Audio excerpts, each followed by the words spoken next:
right, welcome in. It's the Breer Report for December the 4th, a mailbag edition. As always, you got more answers to more of your questions on the website at themmqb.com, so be sure to check that out. But as we always do, right here, right now, we're going to answer 3 of your questions off of Twitter. And the first question comes from Tommy, that's a capital M-Y, at Tom in PA5. Do Stefanski and or Barry have a job in Cleveland next year? This is a good question, Tommy. I think the answer to it is yes. You can look at the success over the last few years and definitely make a case for those guys having to fight for their jobs. They made the playoffs in 2020, then missed the playoffs 2 years in a row, made the playoffs in 23, now have missed the playoffs 2 years in a row again. They have one playoff win to their credit. So much of that, of course, ties to the decision to trade for Deshaun Watson. You give up 3 first-round picks. They've started to feel the pinch there, and that they didn't have first-round picks in 2022, 2023, or 2024. Those are guys that would be core players for them now. Those guys would be going into year 2, year 3, and year 4. You lose flexibility when you don't have first-round picks. And, of course, ownership was in on that decision as well to go and get Deshaun Watson and move on from Baker Mayfield. And so I think to some degree there's blood on everybody's hands coming out of that one. So that's one reason to give them a little bit of grace. They've gone into a rebuild now where they traded the 2nd overall pick to try and build draft capital and infuse youth across the roster. And we've seen that as well. And I think the 2025 draft class, at the very least, seems to have a bright future with Mason Graham, Carson Schlesinger, Harold Fandon, Quinshon Judkins, Dylan Sampson, the 2 quarterbacks. We can argue where they're at with those guys, with Dylan Gabriel and Shedeur Sanders, but it looks like they've at least put a base of young talent on the roster that'll have 2 first-round picks again in 2026. Now, again, I think there are reasons for keeping Kevin Stefanski and Andrew Barry, and there are reasons not to keep them. I think the reasons for them, the Haslam family for almost a decade was looking for the right structure. Clearly, they wanted to have some level of analytics incorporated. They wanted to be a forward-thinking organization. And I think to some degree, after so many fits and starts and arranged marriages between, if you want to go all the way back, Rob Chudzinski and Michael Lombardi, or Ray Farmer and Mike Pettin, or Hugh Jackson and John Dorsey, then you look at all of the different iterations of this and all the different changes that they made over the course of the years.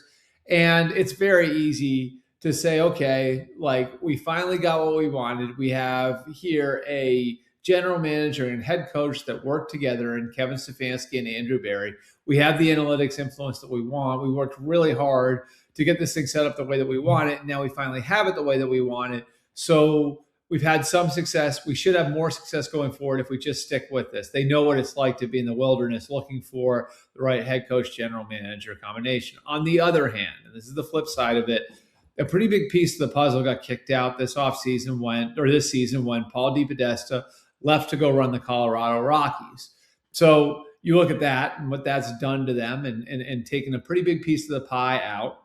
And now do you evaluate the whole thing again? And do you look at it and say, do we need new people in here? So again, I think, as far as the way the Haslams are thinking right now, the reason to keep them is they finally have a structure that they're comfortable with, that they like working with, that they feel like is right for the sort of organization they want to build.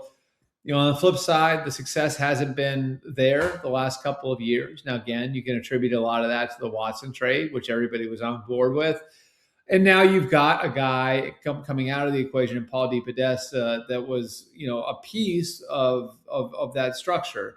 And you're not planning to replace him with a new chief strategy officer. So does that cause you to reevaluate the whole thing? I do think we still have to wait to see and look to look and see what the next month looks like, and whether or not there's an upward trajectory coming out of the year. My guess would be they survive. I don't know that anything's 100% certain.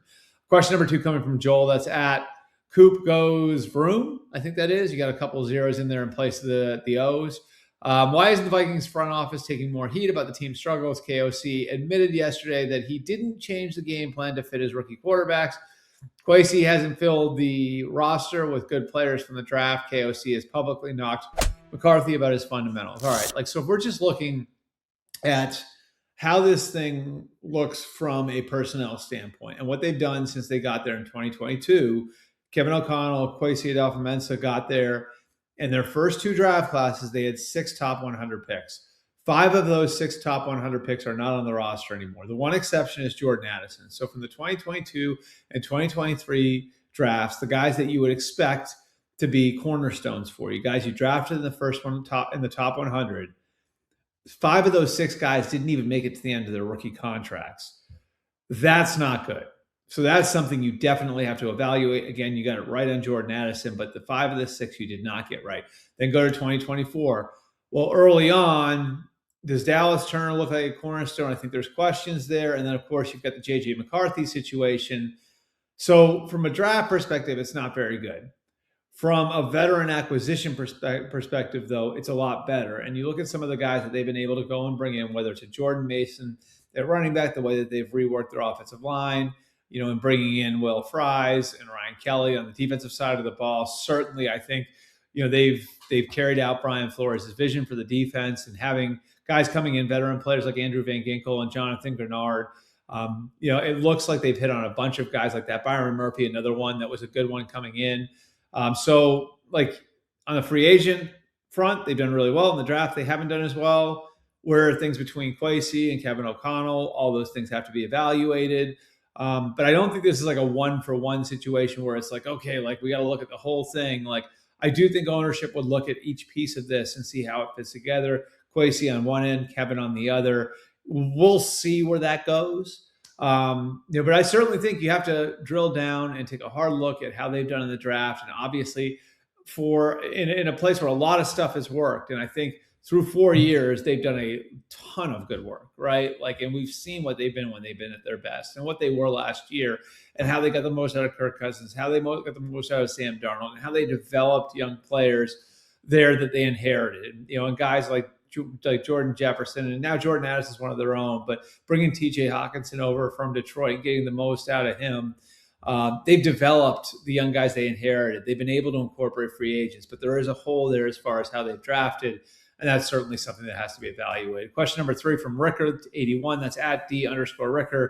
Is the Giants an attractive job for a highly in-demand head coaching candidate, even with Joe Schoen still attached as general manager? Ricker, it's an interesting question. Yes, I think it is. And I think it is because there is stable ownership. Now, we know the health situation that John Mara is going through, but that is a very stable ownership group in general. John Mara, I think, has been an excellent owner on balance since taking over for his dad, Wellington. And he's going to be patient. He's going to give you resources. The family is strong and invested. And that's a family that's in there on a day-to-day basis. So you have strong ownership. I look at the roster and I look at where they're at and how they've built that thing and where you are if you're coming in and you're a new guy walking into the building. All right.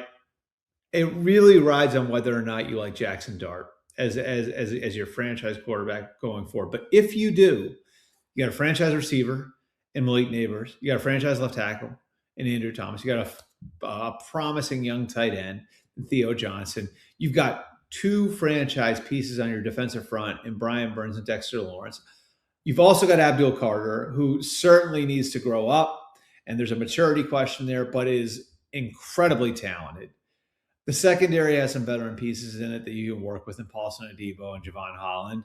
I look at this as you've got a lot of really good to great players that are in the primes of their career at premium positions.